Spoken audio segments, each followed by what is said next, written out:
여태까지 정말 오랜 시간 동안 우리 신사 채널 믿고 함께 달려와 주신 구독자분들 진심으로 감사드립니다. 처음에 우리가 리플 최소 10배 이상 간다 이런 강력한 믿음을 품고 시작했었던 그 시절이 아직도 생생한데요. 그때는 리플 가격이 300원대였죠.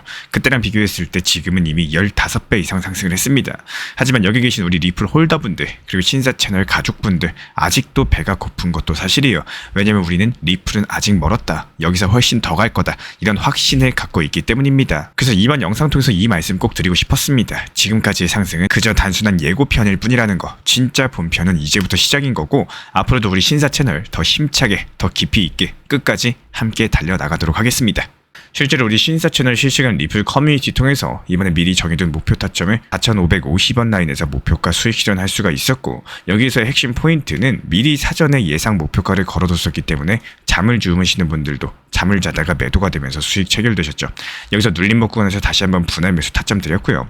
추가 상승할 때 또 추가 분할 매도 타점까지도 동시에 걸어두고 있기 때문에 중장기 리플 비중은 그대로 가져가시되 투트랙 전략을 통해서 단타로서 리플 수량을 꾸준히 늘려나가고 싶으신 분들은 현재 보이시는 리플 커뮤니티 입장하셔가지고 실시간으로 타점과 속보 도움 받아보셔도 좋습니다. 현재 보이시는 번호로서 문자 신청 주시면 되고요. 실제로 이번에 우리 구독자분께서도 정말 좋으신 말씀 해주셨습니다. 5달러가 가지고 있는 진짜 의미랑 그 가격을 넘어야지 그 다음 스텝이 있다라는 정말 뜻깊은 내용의 말씀을 해주셨고 이 내용 XRP 중요 내용과 함께 같이 한번 설명 안내 도움 드려보도록 하겠습니다. 명확성은커녕 혼란만 있었다. 리플이 미국 상원 법안 초안을 두고 던진 직격탄입니다. 규제요. 당연히 필요하죠. 이건 리플도 인정을 합니다. 그런데 이번에 나온 법안 초안 자체가 저는 보고 나서 솔직히 조금 놀랐습니다. 겉으로는 디지털 자산 시장을 정리하겠다는 명분인데 속을 들여다보면은 미국 SEC 그러니까 미국 증권거래위원회에 힘을 몰아주는 구조라는 거고 그냥 단순하게 힘을 몰아주는 정도가 아니라 대부분의 토큰을 증권이라는 틀에 가둘 수 있는 힘인데요. 그럼 여기서부터 이런 질문이 생기죠. 리플이 규제를 환영을 한다면서 왜 이번 법안에서는 이렇게 강력하게 반발을 하고 있을까? 그리고 이게 XRP 리플 투자자분들한테는 어떤 의미를 가지고 있을까? 이번 초안의 핵심은 부수적인 자산이라는 정의입니다. 이게 뭐냐? 과거에 한 번이라도 투자 계약과 연결된 적이 있는 자산이면은 지금은 결제나 송금에 쓰이고 이미 실생활에 돌아다니는 토큰이라도 평생 SEC의 감독을 받을 수가 있다는 건데요. 쉽게 말씀드려서 10년 넘게 글로벌 결제망을 달리고 있는 XRP도 과거 꼬리표 하나 때문에 평생 족쇄를 치라는 얘기겠죠. 이게 왜 문제냐? 시장에서는 이미 자리 잡고 유동성이 충분하고 수많은 개인과 기관이 쓰고 있는 코인까지 너는 과거에 투자 계약이랑 연관이 있었으니까 이런 이유들로 인해서 증권이다 이렇게 묶어버릴 수가 있다는 겁니다. 그럼 기관 입장에서는 어떨까요? 법적인 불확실성이 있는 자산을 대규모로 포트폴리오에 편입하기가 어렵겠죠. ETF 승인 속도가 늦어질 수가 있다는 게 핵심인 겁니다. 그렇기 때문에 여기서 리플이 제안한 게 있습니다. 바로 그랜드 파더링이라는 조항인데요. 오랜 기간 동안 활발하게 거래되고 이미 시장에서 자리 잡은 토큰은 규제망에서 제외를 하자 뭐 이런 뜻입니다. 시장 신뢰가 형성된 자산을 정부가 소급해가지고 계속해서 간섭한다는 것 자체가 시장 자체를 훼손하는 일이기 때문에 저는 이 부분에서 리플이 이제 단순한 방어가 아니라 판을 다시 짜려고 하는구나 이런 느낌까지 또 받았고 배경을 조금 더 살펴보면요. 작년에 맨해튼 법원에서 리플 민사 벌금이 1억 2,500만 달러로 제한이 됐습니다. 그리고 지난 6월 말 당시 리플과 SEC가 서로 항소를 취하하기로 합의까지도 하면서 3년 동안 이어졌던 소송이 사실상 마무리 수순에 들어간 건데요. 여기에 트럼프 행정부의 친암호화폐 정책 가능성까지도 겹쳐지게 되면은 규제 환경은 XRP에 유리하게 작용할 가능성이 클 거고 그런데 바로 이렇게 중요한 시점에서 법안 초안이 갑작스럽게 튀어나온 겁니다. 그럼 이게 XRP 가격에는 어떤 영향을 줄까요? 단기적으로는 당장 팔아야 되나 뭐 이런 급격한 악재는 아니겠지만 제도권 진입 속도가 늦춰질 수가 있는 거고 기관 자금, ETF 승인, 결제 인프라 채택 같은 여러 가지 큰 이벤트들이 뒤로 밀릴 수 있다는 얘기겠죠. 하지만 여기서 반대로 보면요. 리플은 이번에도 정면 승부를 걸고 있습니다. 과거에 미국 SEC 소송에서 끝까지 버텼던 것처럼 이번에도 법안 수정을 목표로서 강력하게 로비를 걸 거라는 거고 저는 이걸 방어전이 아니라 제도권 판짜기에 참여하는 공격전으로 보고 있습니다. 그리고 여기서 중요한 건요. 규제 논란과 별개로서 XRP의 구조적인 성장 동력은 여전히 살아있다는 거예요. 첫 번째로 기술 확장, 6월 30일 당시 EVM 사이드 체인을 XRP 리플 레저에 적용을 했습니다. 이게 뭔가 싶으신 분들 쉽게 말씀드려가지고 이더리움 개발자들이 쓰던 툴 그대로 리플 레저에서 DApp과 DeFi를 만들 수 있게 된 겁니다. 이더리움의 가장 큰 문제가 뭘까요? 바로 가스비예요. 이걸 부담스러워하던 개발자들이 리플 레저로 넘어올 수 있는 유인이 생긴 거죠. 그리고 두 번째로 정책 환경을 꼽을 수가 있겠습니다. 소송 마무리됐고요. 친암호화폐 정부 가능성 충분히 있습니다. 그리고 다가오는 10월 17일 예정된 현물 XRP ETF 승인 여부까지 대형 자산운용사 매집의 기폭제가 될 수가 있다는 거고 그리고 세 번째로 수급 구조를 꼽아볼 수 있어요. ETF 기관 결제가 현실화되면 공급 쇼크가 올 수가 있는데 XRP는 발행량이 정해져 있고 유통량도 제한적입니다. 기관이 본격적으로 매입하면 시장에 풀린 물량들이 빠르게 줄어들 수가 있는 거고, 그렇다면 가격은 어떨까요? 단기 변동성은 크겠지만 중장기 방향은 위로 갈 가능성이 높다는 겁니다. 정리해보면 이렇습니다. 이번 법안 초안 자체가 규제가 곧 호재라는 단순 논리를 깨는 사건인 거고, 잘못 설계된 규제는 오히려 성장을 늦추고 불확실성을 키울 수 있다는 것들을 보여줬습니다.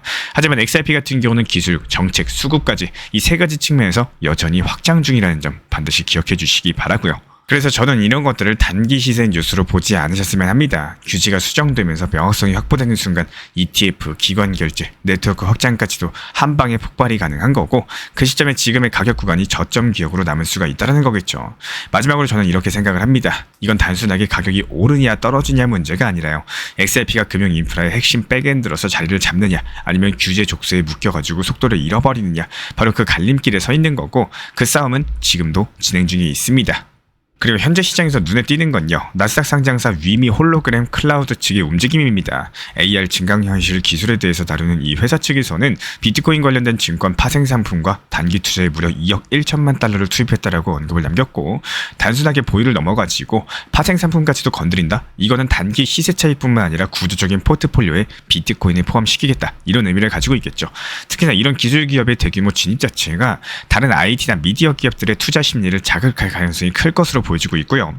게다가 미국 퇴직연금 제도인 401k의 암호화폐 투자가 공식적으로 허용이 됐습니다.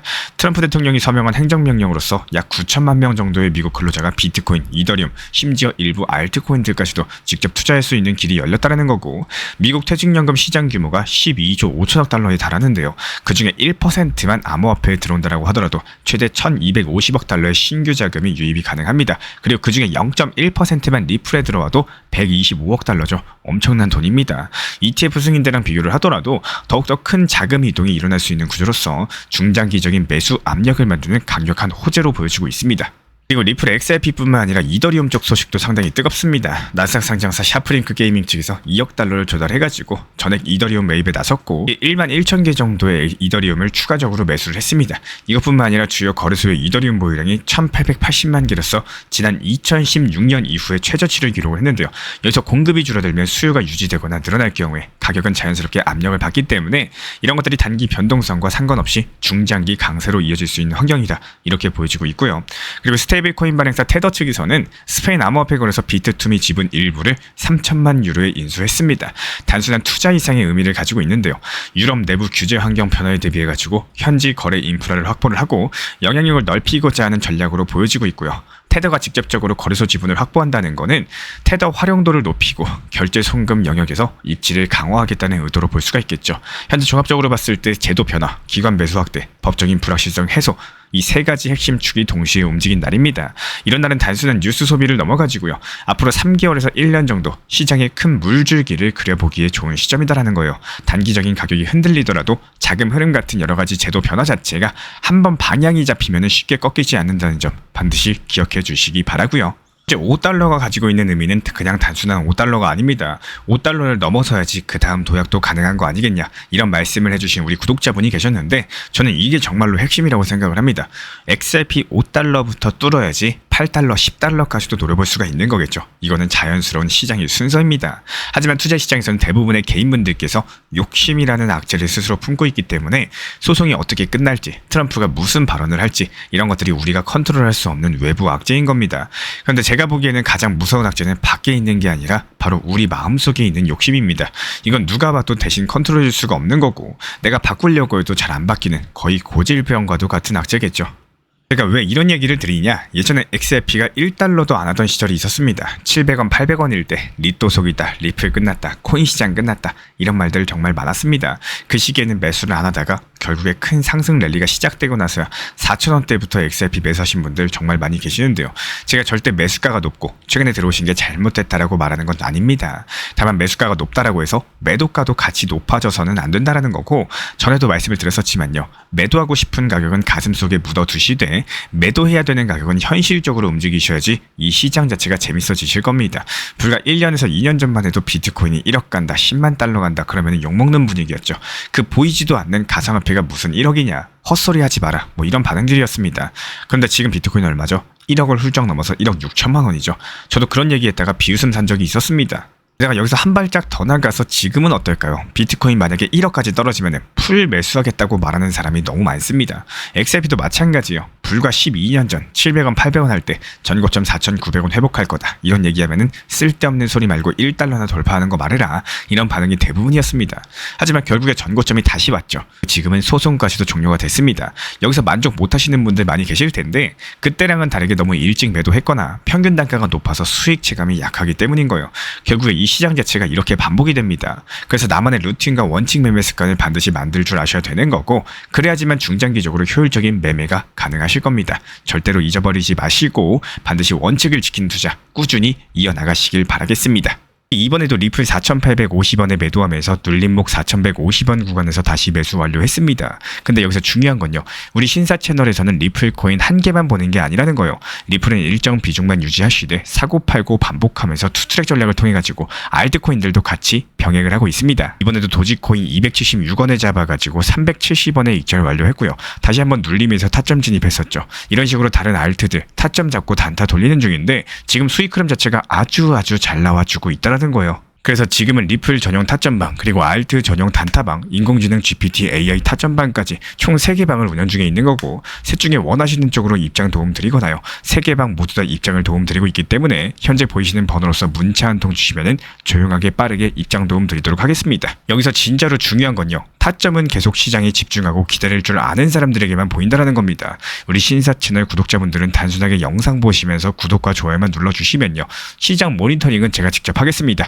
전용 커뮤니티방 통해 가지고 따라만 와주시면 되는 거고 늦었다고 생각했을 때가 가장 빠를 때죠. 지금 이 영상을 보는 이 순간 그 타이밍은 이미 오고 있다는 거 반드시 기억해 주시기 바랍니다. 리플 XRP 투자에 있어서 이제는 투트랙 전략이 반드시 필요해지고 있습니다. 무턱대고 몰빵하거나 반대로 또 손 놓고 기다리는 시대는 끝났어요. 첫 번째 트랙은 매달 분할 매수하시면서 시장이 빠지든 말든 일정 비중으로서 리플을 꾸준히 모아 나가시는 겁니다. 이거는 시간과 리스크를 분산할 수 있는 가장 효율적인 전략인 거고 그리고 두 번째 트랙은 남은 현금 비중으로 알트코인 단타로서 굴려나갑니다. 수익이 나면은 그거를 다시 리플에 재투자하시면 되는 거고 이게 바로 수익을 만드는 순환 매수 전략이 되실 거예요. 그런데 여기서 중요한 거는 단타 하실 때 조심하셔야 되는 거예요. 단타 매매 중독되면 끝장입니다. 이 매매 중독을 절대 조심하셔야 되는 거고 예를 들어 가지고 시장이 과열인데도 지금 아니면 기회가 없다. 이런 조급한 생각에 RSI 지표가 이미 고점인데도 불안해서 또 들어가고 결국에 수익은커녕 손실만 쌓이게 되실 겁니다. 그래서 저희 채널 차원에서는 한 가지 원칙이 있습니다. 확률이 높은 날만 진입을 하세요. 그리고 시장 전체가 과매도 구간일 때 비트코인 기준 RSI가 바닥을 찍을 때 그때 알트코인 중에서 최근 거래량이 급등한 종목이 과매도의 경우 MACD, 볼린저 밴드, 이동평균선과 일목균형표 참고해서 신중하게 매수 진입 타점 들어갑니다. 그리고 그 외에는 아예 매매를 쉬는 날도 반드시 있어야지 진짜 단타인 거고 그렇다면 이걸 어떻게 구별할 수 있는지 궁금하실 거예요. 여기서 챗 GPT가 등장을 합니다. 저희는 챗 GPT를 단순한 도구로 쓰지 않습니다. GPT한테 오늘 확률 높은 진입 타이밍이냐 이렇게 물어볼 수 있게 맞춤 프롬프트를 사용을 하는데요. 그리고 그 결과에 저의 실전 매매 노하우 30%를 덧붙여가지고 GPT 시그널을 보완합니다. 어떻게 하는지 궁금하신 분들 GPT 검색력과 활용 전략을 이용해가지고 이 두 가지를 한 방에 알려드리고 있습니다. 현재 보이시는 번호로서 리플 단타라고 문자 남겨주세요. 지금 이 영상 보신 분들에게만 오픈합니다. 그냥 GPT 쓰는 법이 아니라 투자로 연결되는 GPT 사용법 지금 바로 알려드리도록 하겠습니다. 제가 안내해드리고 있는 코인신사 채널 멤버십 전용방에 대해서 짧게 설명드려 보도록 하겠습니다. 리플, 암호화폐 시장에 대한 중요한 이슈, 그리고 브리핑이나 시장의 흐름에 대한 전문적인 분석 내용 설명과 함께 차트상의 기술적 분석, 온체인 지표와 투자 심리에 대한 내용들을 같이 안내 도움 드리고 있고 가장 중요한 투자 심리를 컨트롤하기 위해서 포트폴리오의 구성에 대한 노하우, 투자 심리 컨트롤에 대한 내용도 같이 안내드리고 있습니다. 코인신사 스터디 멤버십 가입하신 분들께서는 아래 번호 혹은 신청 링크 통해서 남겨주시면 제가 연락드리고 있고 안내 설명과 함께 신사 채널 리플 전용 멤버십 방에도 입장 안내 설명드리고 있습니다.